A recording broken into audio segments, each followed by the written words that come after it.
ఒక్కోసారి విజిల్లో అన్నము అంతా అక్కడ ఇదైపోయి స్టక్ అయిపోయి విజిలే రాదు.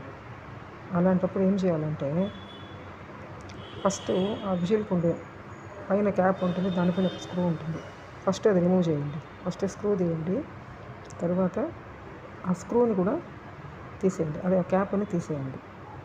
తీసిన తర్వాత అందరింట్లో టూత్ పిక్ ఉంటుంది.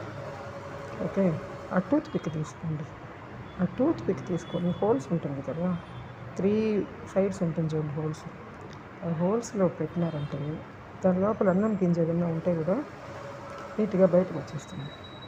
అప్పుడు మీకు విజిల్ బాగా పనిచేస్తుంది. లేకపోతే ఆ అన్నం అంతా ఇరుక్కునేసి ఆ విజిల్ కానీ రాలేదనుకోండి, ఒకేసారి మన కుక్కర్ పేలిపోయే అవకాశం కూడా ఉంది. కాబట్టి ప్రతిరోజు కూడా వంట అయింది, చాలామంది విజిల్ కడగరు, ఊరికి అట్లా పెట్టేస్తారు. రాంగ్ అది. ప్రతిరోజు దాన్ని విప్పి మీరు కడిగినారంటే మీకు ఈ రైస్ కానీ ఇదంతా కానీ పప్పు కానీ ఏదో ఒకటి దాని లోపలికి పోయి ఇరుక్కునే అవకాశం ఉండదు. Try once.